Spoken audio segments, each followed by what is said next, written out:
여러분은 그동안 자소서를 못 써서 불합격한 게 아니라 이 몰라서 불합격한 거예요. 제가 그동안 거의 2,000개 넘는 자소서를 첨삭했거든요. 그 중에는 대기업, 중견기업, 스타트업, 외국계, 그리고 직무로 보면 영업, 마케팅, MD, 변호사, PD, 음향감독 굉장히 다양합니다. 근데 신기한 점은 이렇게 회사나 직무가 달라도 합격하는 자소서에는 공통점이 있다는 겁니다. 그리고 이 합격 패턴을 기존에 계속 불합격하셨던 분들에게 적용을 해봤더니 합격률이 정말 많이 높아지더라는 거예요. 그래서 오늘은 제가 이 합격하는 자소서의 패턴을 알려드리도록 하겠습니다. 일단 첫 번째로 나와 지원 기업의 교집합을 기가 막히게 잘 연결합니다. 쉽게 말해서 채용 담당자가 이 서류를 봤을 때 이 지원자를 어떻게 좀 활용해야 될지, 그리고 이 사람이 입사했을 때 어떤 식으로 기여를 해줄지가 일단 어느 정도 머릿속으로 바로 그림이 그려진다는 거예요. 따라서 여러분은 특정 기업에 지원할 때 내가 이 회사에 입사한 후에 어떤 식으로 보탬이 될 수 있을지를 좀 명확히 한번 고민해 보셔야 하는데요. 근데 이때 일방적으로 그냥 내가 가지고 있는 경험을 적어서 제출을 한다면 기업 입장에서는 역량을 가지고 있는 건 알겠는데 우리 회사랑 잘 맞는지는 모르겠다라고 이렇게 판단할 가능성이 높습니다. 그래서 제가 추천드리는 방법은요. 일단 첫 번째로는 여러분들이 지원하고자 하는 그 공고의 담당 업무, 그리고 자격 요건, 그리고 우대사항 이렇게 3가지가 있을 텐데 그 내용들을 여러분의 워드나 아니면 노션으로 일단 긁어와 보세요. 그 다음에 여러분들에게 해당되는 내용을 한번 색칠을 해보는 거예요.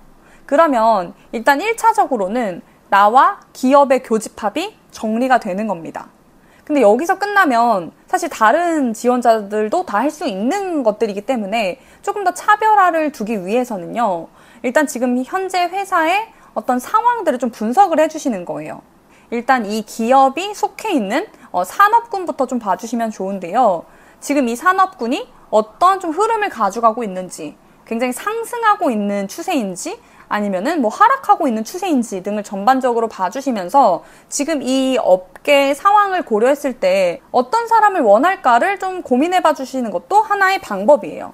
그 다음에는 지금 지원하는 이 기업의 어떤 목표 아니면은 특정 고민들 그리고 비전 등을 좀 종합적으로 고려해 주시면서 아까 전에 1차적으로 찾았던 그 교집합을 어떻게 좀 효과적으로 발휘해 줄 수 있는지를 연결해서 작성해 보시는 거예요.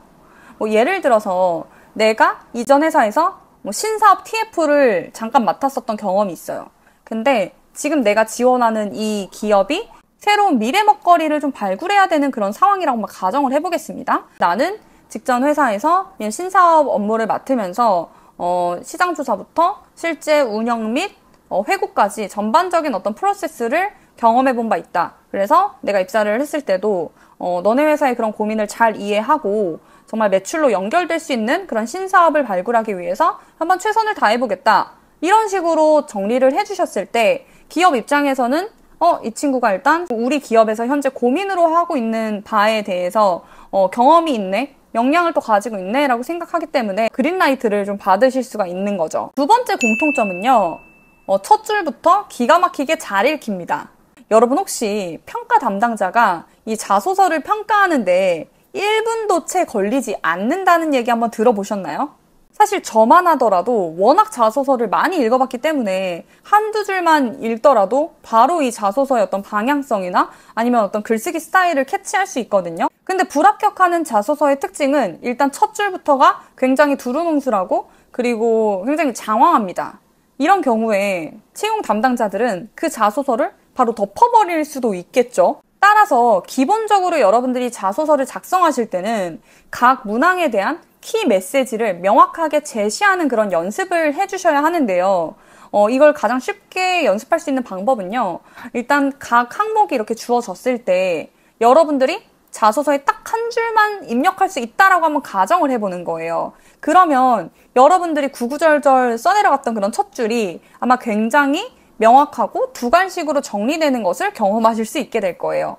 예를 들어서 도전 경험에 대해 서술하시오 라는 항목이 있다라고 가정을 해볼게요. 근데 내가 이전에는 저는 대학생 때부터 겁이 많았습니다. 뭐 이렇게 시작하던 거를 이렇게 좀 훈련을 한 후에는 발표 공포증을 극복하고 친구 결혼식에 사회를 봐주겠다고 제안한 것이 저의 가장 큰 도전 경험입니다. 이렇게 정리가 될 수 있는 거예요. 이렇게 첫 줄을 명확하게 정리해 주시면 수많은 자소서를 읽어 내려가야 되는 채용 담당자의 눈에 확 일단 들어올 거고요. 그리고 이후의 내용을 예상해 볼 수 있기 때문에 자소서를 훨씬 더 빠른 시간 안에 매끄럽게 읽어 나갈 수 있다는 그런 장점도 있습니다. 자, 마지막 공통점은요. 글의 구조가 굉장히 명확합니다. 이 글의 구조라고 하면 많은 분들이 좀 어렵게 느끼시는데요. 기승전결 아니면 서론, 본론, 결론과 같이 글의 내용을 구성하는 일종의 방법이라고 생각해 주시면 됩니다.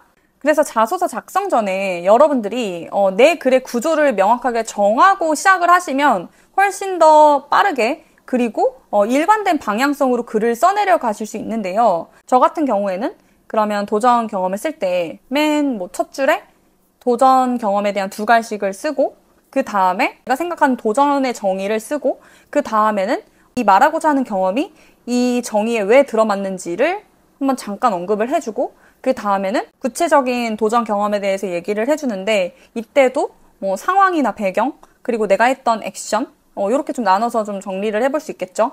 그리고 그 다음에는 이 도전의 결과로서 내가 뭐 느낀 점, 배운 점, 성장한 점 이렇게 언급을 한 후에 만약에 글자 수에 좀 여유가 있다면 이러한 나의 도전 정신이 입사 후에 어떤 포부로 연결될 수 있을지까지 아마 작성을 해줄 것 같아요.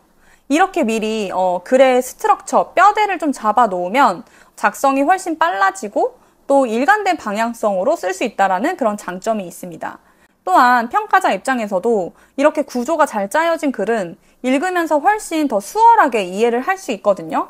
그렇기 때문에 글을 작성하실 때는 반드시 미리 내가 작성하고자 하는 글의 방향성의 뼈대를 잡아주시는 것을 추천드려요.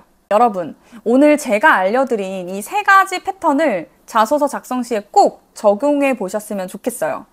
자소서를 우리가 딱 하나만 제출하고 말 게 아니잖아요. 그렇기 때문에 본질, 이 패턴만 알면 자소서 작성에 대한 기준이 생겨서 훨씬 더 수월하게 작성할 수 있을 뿐만 아니라 합격률도 훨씬 높아지실 거예요. 영상으로 보는 건 너무 쉬운데 막상 내 상황에 적용하려니 너무 어려워요 라고 하시는 분들도 계실 것 같아요.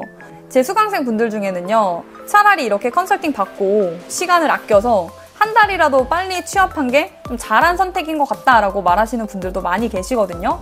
저는 수강생 한 분 한 분을 정말 제 서류라고 생각하고 한 땀 한 땀 정성스럽게 첨삭을 진행하고 있으니까요.